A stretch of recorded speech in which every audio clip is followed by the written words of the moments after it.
जय हिंद फ्रेंड्स, परीक्षा एनालिसिस के यूट्यूब चैनल पे आप सभी लोगों का वेलकम है। और आज हम लोग मॉक टेस्ट सॉल्व करने जा रहे हैं एसएससी सीजीएल का। और अगर आप एयरफोर्स का प्रिपरेशन करते हैं या फिर एनडीए का भी अगर प्रिपरेशन करते हैं तो सबके लिए बिल्कुल ही यूज़फुल है। मॉक टेस्ट लगाने का कितना बेनिफिट होता है ये बताने की ज़रूरत नहीं है, ये आप लोग खुद से समझ सकते हैं और सबको पता होता है कि कितना ज़रूरी होता है एग्ज़ाम में मॉक टेस्ट। तो बिना देर के वीडियो स्टार्ट करते हैं और सॉल्व करते हैं आज का मॉक टेस्ट। और सॉल्व करेंगे केवल नहीं, अच्छे से समझेंगे कि क्यों, अगर हम लोग डिटरमाइनर फिल करेंगे या फिर कोई सेंटेंस यूज करेंगे तो उसके बारे में अच्छे से समझेंगे। तो बिना स्किप किए वीडियो पूरा देखिएगा। तो आइए बिना देर के वीडियो स्टार्ट करते हैं, फर्स्ट क्वेश्चन की तरफ बढ़ते हैं। पहला क्वेश्चन है हमारा, choose the most suitable determiner for the given sentence. एक सेंटेंस दे रखा है आपके स्क्रीन पे और हमको इसका बताना है कि कौन सा डिटरमाइनर फिल होगा। सेंटेंस है, people are never happy whatever you do for them. People कभी भी खुश नहीं रह सकते उनके लिए आप कुछ भी कर दे। मतलब कि लोग खुश नहीं रहेंगे आप उनके लिए चाहे जो कुछ भी कर दें। ठीक है, ऑप्शन है आपके पास ऑल, सम, एवरी और ईच। ध्यान से पढ़िएगा, ये गांव में भी एक कहावत होता है कि अगर आप कभी जाएंगे तो क्या बोलते हैं लोग, कुछ लोग ऐसे होते हैं जिनको आप गला भी काट के दे दे तो क्या कहेंगे, अरे यार अच्छे से नहीं काटे, थोड़ा सा टेढ़ा काट दिया, ऐसे काटना था वैसे। तो सेम है ये सेंटेंस, थोड़ा हमको एजुकेटेड भी, हमको एक नॉलेज भी देता है। तो आइए समझते हैं कि क्या भरना चाहिए। मेरे बातों से समझ में आ गया होगा कि कुछ लोग ऐसे होते हैं, इसमें ऑल है, एवरी है, ईच है और सम। तो ऑल वर्ड का यूज मतलब सब लोग, ईच एवरी का मतलब भी वही होता है सब लोग, और इसमें जो ईच ऑप्शन लिखा हुआ है, ईच का भी मतलब कि बहुत सारे लोगों में से एक। तो ऐसा नहीं है सम, कुछ लोग ऐसे होते हैं, सभी तो नहीं होते, कुछ लोग ऐसे होते हैं जिनके लिए आप कुछ भी कर दीजिए वो कभी नहीं। तो ऑप्शन आपका बी सही होगा, some people are never happy whatever you do for them. कुछ लोग ऐसे होते हैं जिनके लिए आप कुछ भी कर लीजिए वो कभी भी आपसे खुश नहीं रह सकते। फिर है नेक्स्ट हमारा next question, choose the correct form of adjective for the given sentence. आपके पास एक सेंटेंस है और उसका आप क्या बताना है, adjective. Choose the correct form of adjective, कि एडजेक्टिव का कौन सा फॉर्म करेक्ट है फिल करना है। अच्छा, बहुत ही आसान होता है एडजेक्टिव फिल करना, या फिर नाउन या फिर प्रोनाउन फिल करने के लिए एग्जाम में आता है, आपको पता ही है। सेंटेंस को अगर अच्छे से पढ़ेंगे ना तो आप बिल्कुल समझ पाएंगे कि क्या फील होना चाहिए। मैं सेंटेंस पढ़ रहा हूँ अभी, देखिए आपको खुद से पता चल जाएगा कि क्या फील होना चाहिए। Ranjan would like to go to unexplored places, he is a very person. वो किस टाइप का पर्सन होगा जो अनएक्सप्लोर्ड प्लेसेस पे जाना चाहेगा। मतलब अनएक्सप्लोर्ड का मतलब पहले जान लीजिए कि ऐसा जगह जिसके बारे में ज्यादा लोग जानते ना हो, डेंजरस हो, इस टाइप का। तो आपके पास ऑप्शन है सीकली, पावरफुल, एबल और एडवेंचरस। एडवेंचरस होगा, इसमें क्यों होगा मैं बता रहा हूँ। एडवेंचरस का मतलब, एडवेंचर वर्ड बहुत बार आप लोग सुनते हैं, मुझे एडवेंचर पसंद है, एडवेंचर वाली मूवी पसंद है। एडवेंचर का मतलब होता है साहसिक, ठीक है, हिम्मत वाला काम। तो ऐसे प्लेसेस पे कौन जाना पसंद करेगा, जो एडवेंचरस होगा, साहसिक होगा। तो आप बिल्कुल डी ऑप्शन आपका सही होगा। Ranjan would like, sorry, Ranjan would like to go to explored places, sorry unexplored places, he is a very adventurous person. चलिए नेक्स्ट ऑप्शन है, सॉरी नेक्स्ट क्वेश्चन है आपका, choose the correct form of the tense for the given sentence. आपके पास sentence है screen पे और आपको बताना है कि कौन सा फॉर्म सही है। तो the butcher cut his hand while he meat. Butcher क्या किया, कट हिज हैंड, अपना हाथ काट लिया, कब, वाइल ही मीट, क्या कर रहा था। आपके पास ऑप्शन है, ध्यान से समझिएगा, chops, had been chopping, was chopping और हैज चॉप्ड। आपके पास चार ऑप्शन है, आप खुद से समझिए कि जब वो चॉपिंग यानी काट रहा था तभी तो उसने हाथ काटा होगा। ये चॉप्स वर्ड जो पहले ही लिख रखा है, चॉप्स, चॉप्स का मतलब होता है, अब हम सिंपल प्रेजेंट में इसको यूज करते हैं, एस या ई एस सिंपल प्रेजेंट में यूज होता है। अगर हिंदी में प्रोनाउंसिएशन निकालते वक्त तो ता है ती है जैसा सेंस देता है ये।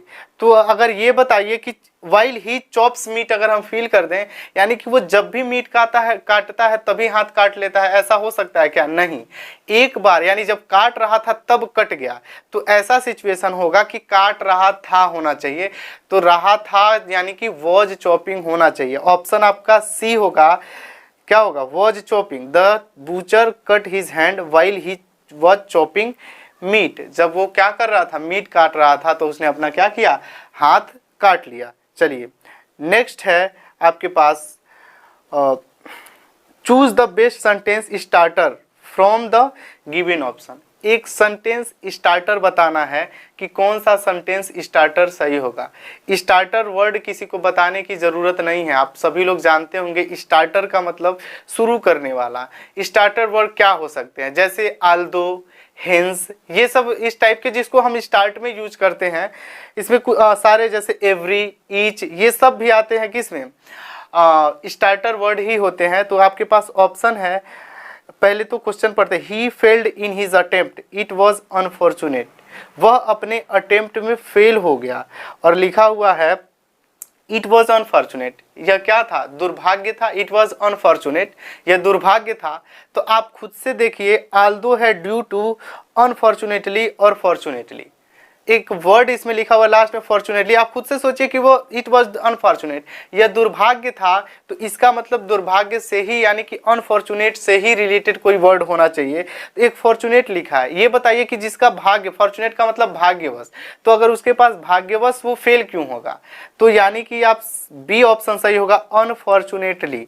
Unfortunately he failed in his attempt. दुर्भाग्यवश वह क्या था? अपने एग्जाम में फेल हो गया। और इट वॉज अनफॉर्चुनेट, यह क्या था? दुर्भाग्य था। चलिए नेक्स्ट ऑप्शन आपका देखते हैं, out of the given option choose the one which is the correct indirect speech of the sentence given below. ये बहुत ध्यान से समझने की जरूरत है। क्या? क्यों? क्योंकि ये है कि आपको इनडायरेक्ट स्पीच में कन्वर्ट करना है, चेंज करना है। इसको चेंज करने के कुछ रूल होते हैं, इस पर मैं एक वीडियो लाऊंगा कि शॉर्टकट भी बना सकते हैं हम इसका। तो वो शॉर्टकट में नेक्स्ट वीडियो उसी पे डालूंगा कि कैसे डायरेक्ट स्पीच को इनडायरेक्ट में चेंज करेंगे शॉर्टकट में। अभी मैं जो बताऊंगा उस पर बहुत ध्यान से फोकस करिएगा। जिनको अगर डायरेक्ट स्पीच को इनडायरेक्ट में चेंज करने आता है उनके लिए तो ठीक है, जिनको चेंज नहीं करने आता है वो ध्यान से मेरी बातों को सुनेंगे, समझ में आ जाएगा। चलिए लिखा हुआ है, the teacher said to the student why were you absent study. बोल रहा है कि टीचर पूछता है, the teacher said to the student. इस पे बहुत ध्यान से मैं कुछ बोल रहा हूँ, उसको समझिएगा। जब कभी भी सैड टू वर्ड लिखा हो, सैड टू को हम लोग टोल्ड में चेंज करते हैं। ध्यान से समझिएगा, सैड टू हो ना तो उसको हम टोल्ड में चेंज करते हैं। बच्चे ज्यादातर इसमें गलत कर देते हैं। सैड टू को टोल्ड में चेंज करना है। और अगर ये सैड टू वर्ड नहीं लिखा है, केवल सैड लिखा हो, क्या?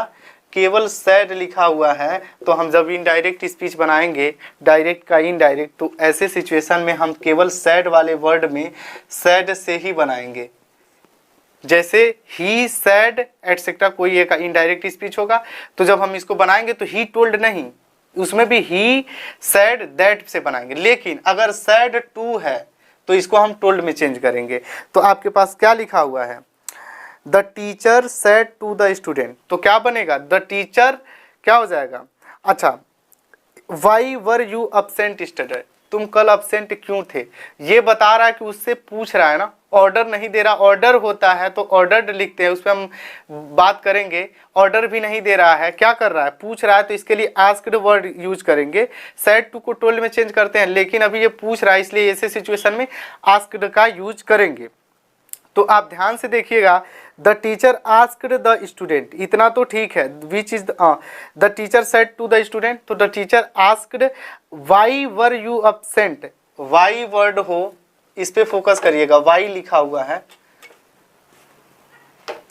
वाई हो, व्हाट हो, व्हेन हो, एटसेट्रा, वेयर हो, ये कोई भी वर्ड, ये जो क्वेश्चन मार्क वाले वर्ड जब स्टार्ट होते हैं ना, तो ऐसे सिचुएशन में इसी से जब हम लोग क्या करते हैं, इनडायरेक्ट स्पीच बनाते हैं, तो इसी से क्या करते हैं, कंजक्शन की तरह इसका यूज कर लेते हैं, इसी से सेंटेंस को कनेक्ट करते हैं। तो देखिए, क्योंकि उस सेंटेंस में क्यों, वाई मतलब क्यों होता है, ठीक है। जब हम इसको चेंज करते हैं इनडायरेक्ट में, तो ये बन जाता है कि क्यों, कि क्यों, मतलब इनडायरेक्ट में की क्यों हो जाता है इसका सेंस। तो क्या होगा, the teacher asked the student, why है तो वाई से ही कनेक्ट करेंगे, why, the teacher asked the student why, की क्यों। अब देखिए लिखा हुआ है were you absent yesterday, was या वर पास्ट में है तो हैड यूज होता है इसके प्लेस पे, तो हो जाएगा ही हैड, यानी कि ऑप्शन आपका फर्स्ट जो है बिल्कुल सही है। हम इस पे शॉर्ट वीडियो बनाएंगे, आप ऑप्शन फर्स्ट पे टिक कर लीजिएगा। नेक्स्ट वीडियो हम इसी पे बनाएंगे तो बहुत अच्छे से समझा देंगे, ताकि आप एकदम बिल्कुल आसानी से समझ पाए। जो बच्चे पढ़ रहे हैं, पढ़ लिए हैं इसको, तो वो समझ पाएंगे। फर्स्ट ऑप्शन होगा the teacher asked the student why he had been absent the previous day. क्या लिखा हुआ है, यस्टरडे को प्रीवियस डे में और टुमारो को किस में करते हैं, नेक्स्ट डे में चेंज करते हैं। मैं इस पे एक नेक्स्ट वीडियो इसी पे लाऊंगा। तो अभी के लिए फिलहाल इतना ही बताते हैं कि ऑप्शन ए सही है, ठीक है। चलिए नेक्स्ट है हमारा क्वेश्चन पैसिव वॉइस का है। Out of the given option choose the one which is the correct passive voice of the sentence given below. एक सेंटेंस दिया हुआ है, उसका करेक्ट पैसिव वॉइस बताना है आपको। लिखा why does not obey you, sorry who does not obey you, कौन तुम्हारी बात नहीं मानता है। ओबे का मतलब आज्ञा मानना, बात मानना सेम ही होता है, आप बिल्कुल समझ सकते हैं। तो who does not obey you, कौन तुम्हारी बात नहीं मानता है। ध्यान से समझिएगा, हु को किस में चेंज करते हैं, पहले तो ये बताइए। हु को बाई हु में चेंज करते हैं, अगर आपको नहीं पता, बोल रहा पैसिव वॉइस पे मेरा वीडियो आ चुका है, तो इसको बिल्कुल आसानी से गलत नहीं होगा। आप बिल्कुल उसको जाके, अगर अभी तक आपने देखा नहीं है तो देख लीजिए, एकदम शॉर्ट में बताया है, 20 मिनट में मैंने बताया है। एक्टिव वॉइस से पैसिव वॉइस में एग्जाम में गलत नहीं होगा, एकदम शॉर्ट, मतलब शॉर्ट ट्रिक्स बताया मैंने मैथ्स जैसा। तो आप बिल्कुल उसको जाइए देखिए, और इसमें जो देखा है उसको तुरंत पता चल जाएगा कि क्या होगा। Who does not obey you, तो क्या होगा, by whom are you not obeyed, third form का यूज होता है।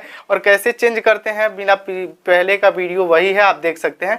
तो जो मेरा देखा उसको तो क्लियर हो गया तुरंत ही कि क्या होगा। इसमें डी ऑप्शन होगा, by whom are you not obeyed, क्या होगा।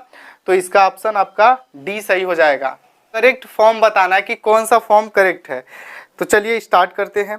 I know all about that film because, I know all about that film, question ध्यान से पढ़िए। I know all about that film, मैं उस फिल्म के बारे में सब कुछ जानता हूँ, ठीक है। बिकॉज आई स्पेस है इट ट्वाइस, आपके पास ऑप्शन है have been seeing, have seen, am seeing, will be seeing. आप ध्यान से पढ़ेंगे तो आप पाएंगे कि लिखा हुआ I know all about that film, मैं उस फिल्म के बारे में सब कुछ जानता हूँ। बिकॉज, क्योंकि आई इट ट्वाइस, मैंने इसको 2 बार, क्या, मैंने इसको 2 बार देखा है। और देखा है किसमें आएगा, या देख चुका हूँ, मैं इसको 2 बार देख चुका हूँ। तो ऐसे सेंटेंस में क्या होता है, past perfect, have seen, I have seen it twice, मैं इसको 2 बार देख चुका हूँ, इसलिए जान रहे हैं। इसमें हैव बीन सीइंग, ये कंटिन्यूअस तो नहीं है। अगर देख रहा हूँ तो कैसे, अगर देख रहा हूँ तो मैं कैसे उसको, उसके बारे में सब कुछ जान पाऊंगा। एम सीइंग, अभी देख रहा हूँ, सब वैसे। विल बी सीइंग, फ्यूचर में देखूंगा तभी भी नहीं। तो आपका ऑप्शन बी सही होगा, हैव सीन, मैं देख चुका हूँ 2 बार। चलिए नेक्स्ट क्वेश्चन है, out of the given option choose the one which is the correct indirect speech. इसके लिए indirect speech of the given sentence given below आपको दिया हुआ है, और उसको क्या करना है, इनडायरेक्ट स्पीच में चेंज करना है। He said will you listen to such a man, उसने कहा कि will you listen to such a man, इस टाइप के आदमी को क्या तुम सुने हो कभी। तो चलिए देखते हैं, सुनोगे, will you listen to such a man, इस टाइप के आदमी को कभी तुमने सुना, सुनोगे, सॉरी सुनोगे, विल है। तो देखते हैं, आपके पास ऑप्शन है आपका He asked them whether they will listen to such। अच्छा, मैं फिर पहले भी बताया हूँ, फिर बता दे रहा हूँ, इसके ऊपर मैं वीडियो लाऊंगा। ऑप्शन डी सही होगा, He asked them whether they would listen to such a man। If या वेदर का यूज करते हैं ऐसे सिचुएशन में कि क्या होता है उसका मतलब। तो ये अभी तो फिलहाल के लिए डी ऑप्शन सही होगा। इस पे शॉर्ट वीडियो लाता हूँ मैं जल्दी, नेक्स्ट वीडियो ही लाता हूँ जल्दी, क्या नेक्स्ट वीडियो 2 कल परसों में। फिर है आपका next question, out of the given option choose the one which is the correct passive voice of the sentence. फिर passive voice, does she do her duty, passive voice बिल्कुल आसान होता है, कोई भी कर लेगा। जिसने मेरा पिछला वीडियो देखा है वो बिल्कुल आसानी से कर लेगा। क्या है? Does she do her duty, क्या होगा? सिंपल प्रेजेंट है भाई, तो डज डू डज को किस में चेंज करते हैं? तो आप बिल्कुल आसानी से समझ पाएंगे कि इसमें इज और आर में चेंज करते हैं, लेकिन हर ड्यूटी से स्टार्ट होगा तो सिंगुलर हो जाएगा। तो क्या होगा? Is her duty done by her. Option B सही होगा। कौन सा सही होगा? Option B. अच्छा, अभी नेक्स्ट क्वेश्चन है हमारा। In the following question there are 4 different words out of which one is wrongly spelled, find the wrongly spelled word. Wrongly spelled word बताना। इसमें समझाने जैसा कुछ है नहीं, आपके पास ऑप्शन है सक्सेसफुल, सक्सेशन, सक्सीजर और सक्सीड। तो आप बिल्कुल आसानी से देख सकते हैं कि जो सक्सीजर वर्ड है, कौन सा सक्सीजर वर्ड है, SUCCESOR, ये गलत है। तो 14 का ऑप्शन नंबर सी सही हो जाएगा आपका। क्या ये रॉन्ग है? बाकी सब सक्सीड, सक्सेशन और सक्सेसफुल का स्पेलिंग सही है। फिर नेक्स्ट क्वेश्चन है अननर्व, अननर्विंग, अननेसेसरी और अननेसेसरीली। अननेसेसरी बगल में ही अगर देखेंगे 2 मीनिंग लिखा हुआ, अननेसेसरी और अननेसेसरीली दोनों में अगर पाएंगे तो UNNECESS के बाद एक में ए लिखा हुआ है, एक में ई लिखा हुआ है। आप जान लीजिए अननेसेसरी में ए होता है, ए होता है तो इसमें ई लिखा हुआ, इसलिए आपका डी ऑप्शन क्या होगा? सही होगा। सही होने का मतलब अननेसेसरीली जो वर्ड लिखा है वो गलत लिखा है, लेकिन ऑप्शन सही करने को इसमें पूछा ही है कि कौन सा गलत है, तो ऑप्शन डी गलत है। ठीक है, चलिए नेक्स्ट है आपका अब इसको PQRS है, मतलब एक सीक्वेंस में बैठाना है। और सीक्वेंस में बैठाने के लिए देखिए बहुत आसान सा मेथड होता है, बस मैं जो कह रहा हूँ उस पर ज़्यादा फोकस करिए। आप बिल्कुल आसानी से कैसे इसको बैठाया जाता है आपको समझ में आ जाएगा। लिखा देखिए, पहले सेंटेंस को पढ़िए, पहला जो सेंटेंस है उसको ध्यान से पढ़िए, अभी आप बिल्कुल देखेंगे कितना आसान हो जाता है। कंप्यूटर एंड मोबाइल फोन्स, ये पहला और लास्ट वाला दिया होता है, एयरफोर्स में भी देता है, SSC में भी देता है, NDA में भी अब देने लगा, किसी किसी में नहीं देता है तो अलग का सिचुएशन है, लेकिन हाँ ज़्यादातर देता है। ठीक है, एयरफोर्स और CGL में तो देता ही देता है। तो आपके पास लिखा हुआ computers and mobile phones, computer और मोबाइल फोन्स। अब देखेंगे ये वर्ड लिख दिया ना, सब्जेक्ट ही तो है कंप्यूटर्स एंड मोबाइल फ़ोन, यानी कि इसके बाद हमको हेल्पिंग वर्ब लिखना है, यानी कि जो भी सेंटेंस होगा वो हेल्पिंग वर्ब से ही स्टार्ट होगा। तो आपके पास ऑप्शन है are turning us into, sorry grammar and reducing कभी नहीं होगा, आर टर्निंग अस इनटू बिल्कुल इससे बना सकते हैं, क्योंकि हमने क्या कहा कंप्यूटर्स एंड मोबाइल फोन्स दे रखा है, सब्जेक्ट है तो हेल्पिंग वर्ब से स्टार्ट होगा, यानी क्यू से स्टार्ट होना चाहिए। और आप ऑप्शन में अगर देखेंगे तो 2 है, ए और सी। क्या है? ए और सी में क्यू से स्टार्ट हुआ है। तो अब देखते हैं, क्यू के बाद आर है, क्यू के बाद एस है, तो आप देखिए आर और एस में से कौन फिट बैठता है। Computers and mobile phones are turning us into, अब देखिए lazy writers running our spelling and, तो आप देखेंगे टर्निंग अस किस में, लेजी राइटिंग की तरफ ही जा रहा है, लेजी राइटर बना रहा है। आप सोचेंगे लेजी राइटर क्या होता है, मैं बताता हूँ।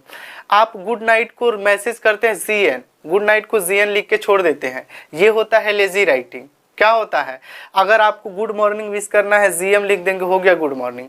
ये एक्चुअली अगर आपको किसी को नॉर्मली लिख के भेजना होता तो आप गुड मॉर्निंग लिखते थे, गुड नाइट ही लिखते थे, लेकिन ये व्हाट्सअप क्या लिखा हुआ है, कंप्यूटर और व्हाट्सअप जब से आ गया है ना, मोबाइल फोन्स, व्हाट्सअप ही केवल नहीं कह सकते, मोबाइल फोन्स, तब से बहुत सारे सोशल साइट्स है, तो हम लोग जी क्या करते हैं, गुड मॉर्निंग को GM, गुड नाइट को GN एटसेट्रा, बहुत सारे वर्ड्स हैं, ओके को के केवल ऐसा कुछ वर्ड लिख देते हैं हम लोग।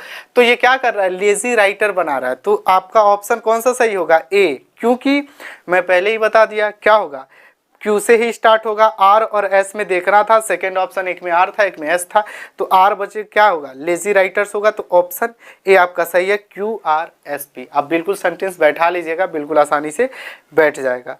नेक्स्ट है greed is regarded as, sentence ध्यान से पढ़िए, ग्रीड इज रिगार्डेड एज, लालच। अब लालच को कैसे देखा गया वो ध्यान से समझिए। रिगार्डेड एज, एज वर्ड लिखा है ना, इसका मतलब किसी के साथ ये कनेक्ट कर रहा है। एज वर्ड लिखा है ना, तो ये किसी के साथ क्या कर रहा है, कनेक्ट कर रहा है, इसको ध्यान से समझिएगा। तो ग्रीड इज रिगार्डेड एज, अब देखिए किसी के साथ कनेक्ट करना है, देखिए क्या है, possible ruinous and because it has destructive effect immoral behaviour on the other people. आप खुद से देखेंगे तो आप पाएंगे कि क्या होना चाहिए, एज कैसा, इमोशनल बिहेवियर रिगार्डेड एज, मैंने क्या कहा, किसी चीज से कनेक्ट करेगा। आप देखेंगे इमोशनल बिहेवियर कनेक्ट करा, डिस्ट्रक्टिव इफेक्ट नहीं, बिकॉज इट नहीं, एज है बिकॉज नहीं, पॉसिबल बिल्कुल नहीं। तो अब आपके पास मिल गया ऑप्शन एस, यानी कि पहला ऑप्शन मिल गया, ए तो खत्म हो गया, बी, डी और सी बचा है। देखते हैं कौन सा सही होता है। तो greed is regarded as emotional behaviour. अब इसके बाद देखते हैं क्या क्या वर्ड है, बिकॉज, पॉसिबल, र्यूनेस एंड नहीं, बिकॉज इट हैज, हाँ बिकॉज इट हैज। अब ध्यान से पढ़िए सेंटेंस को, greed is regarded as emotional behaviour because, emotional behaviour क्योंकि, यानी कि आपको ऑप्शन मिल गया, पहले तो एस से स्टार्ट होगा, उसके बाद क्या होना चाहिए, क्यू। एस और क्यू किस में है, दो ऑप्शन में है, एस और क्यू, सी और डी दोनों में है, पी और आर में देख लेते हैं क्या होगा। तो आपका देखेंगे तो होगा grammar, sorry because it has possible ruinous end. तो आप बिल्कुल ध्यान से पढ़िए, मिल गया पी, क्या होगा, पॉसिबल र्यूनेस एंड, बिकॉज क्या हो जाएगा, तो सेंटेंस होगा ग्रीड इज रिगार्डेड एज, क्या होगा, इमोशनल बिहेवियर, उसके बाद because it has possible and ruinous end. तो देखिए यानी कि ऑप्शन आपका सी हो जाएगा। आप सेंटेंस बना लीजिएगा, एस क्यू पी आर बनेगा। मैंने क्या कहा, एज से है तो कनेक्ट करेंगे, बिल्कुल मैं आप सेंटेंस स्क्रीन पे है, आप देख सकते हैं और बना लीजिए, फिट बैठेगा। इसको नेक्स्ट टॉपिक देखते हैं। In the following question choose the word opposite meaning to the given word and answer. चलिए बहुत आसान है। अपोजिट वर्ड क्या होता है, एंटोनिम्स। क्या होता है, एंटोनिम्स। अपोजिट वर्ड का मतलब होता है एंटोनिम्स, आप जानते हैं, बहुत आसानी से हो जाएगा। देखिए ऑटोनॉमी क्या होता है सर, ऑटोनॉमी लिखा है, क्या होता है इसका मतलब,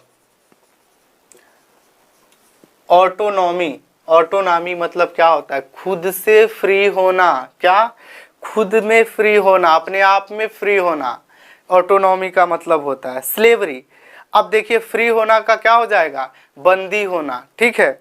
अब देखिए क्या क्या है, सॉरी बंदी होना कह रहा है, किसी पे डिपेंड हो जाना, अपने आप में फ्री है, किसी पे डिपेंड हो गया। अच्छा, स्लेवरी मतलब भी बंदी होना होता है, और डिपेंडेंस, दोनों में ध्यान से अंतर समझिएगा। ऑटोनॉमी अपने आप में फ्री होना, अपने आप से फ्री हो जाना, दूसरे पे डिपेंड नहीं रहना, इसीलिए इसका ऑप्शन अपोजिट होगा, डिपेंडेंस, दूसरे पे डिपेंड हो जाना। स्लेवरी मतलब भी बंदी होना ही होता है, लेकिन इसका सेंस अलग होगा। क्या होगा, स्लेवरी का मतलब किसी का गुलाम बनना होता है, इस टाइप का, मतलब वो जो कहे वही करना है। लेकिन डिपेंड होना आप कर सकते, फ्री हैं, लेकिन दूसरे के थ्रू कि वो करेगा तब आप करेंगे, तो आप दूसरे पे डिपेंड हैं, तो क्या होगा, ऑटोनॉमी का डिपेंडेंस होगा।